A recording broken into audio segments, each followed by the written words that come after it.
The mystic Josyp Terelya spent 20 years in a Soviet Gulag camp for his faith, during which time he experienced various apparitions of the Blessed Mother as well as the Archangel Michael.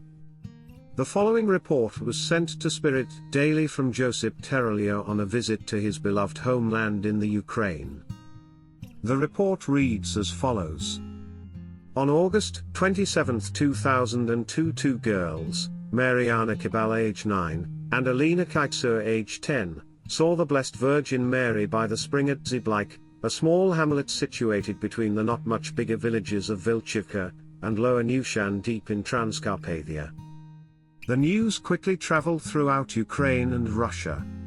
It did not take long before Catholic and Orthodox from all corners of Ukraine and Russia began to congregate at the place of the sightings. Ukraine and the Ukrainian Church are fighting incessant attacks from the demon that is destroying the country both spiritually and economically.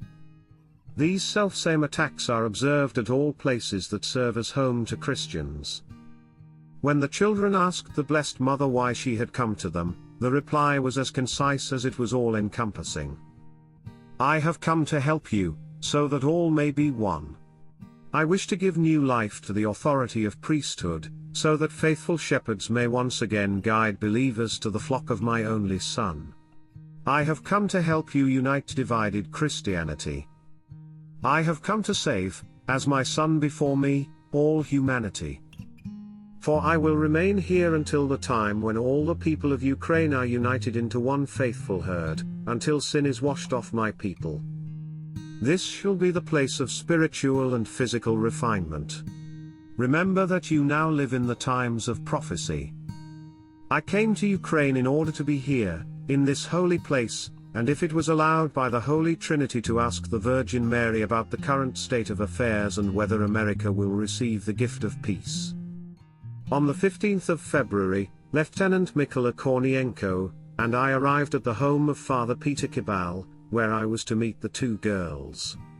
With me I had brought rosaries, sent by Cardinal Ratzinger and blessed by the Pope. The girls were angelic and shined with warmth and love of fellow Christians. God had unified love with these children, and what is more, allowed me to be in their presence. The Mass began after the Rosary.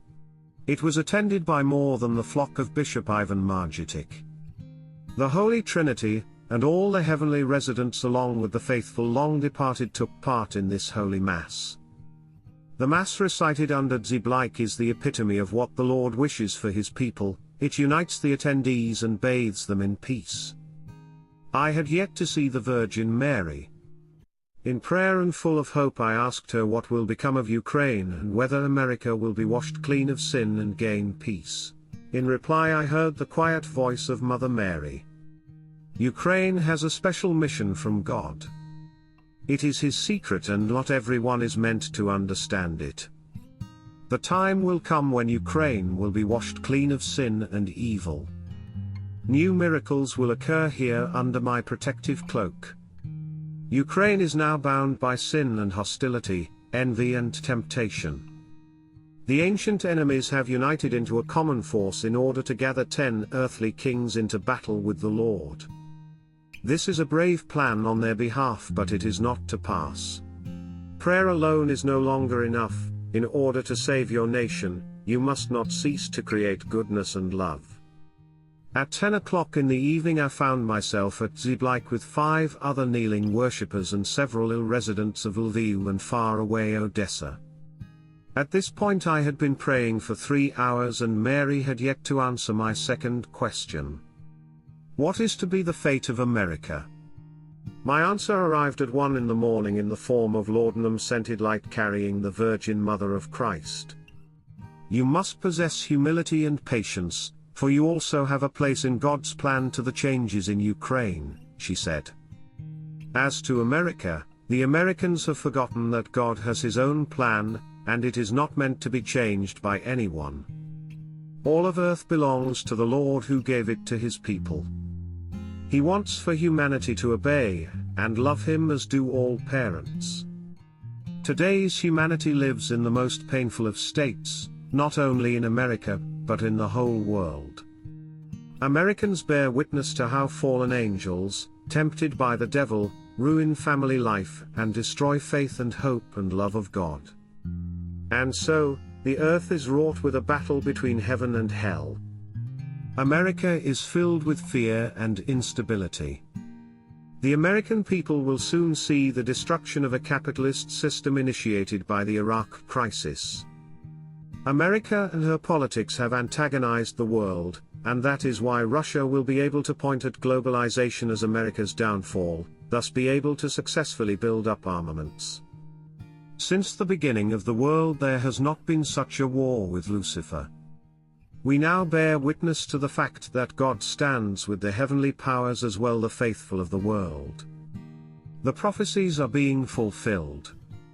You see how professional politics in the 10 developed nations of the capitalist world are too busy with secular issues, how to control the people and hold on to power. These politicians do not create material or spiritual valuables. Their political activity is an immoral acquisition of power and money, and these attract sinners. God guards humanity against any wars or killings. The time of God's civilization is near. With the blessing of the Holy Mother, standing here before you at the gates of heaven, America and its people will become the image of goodness and enter through the gates of the New Jerusalem and the 21st century with peace and love. Amen. Thank you for supporting my channel. Please like, comment and subscribe. May God bless you and keep you.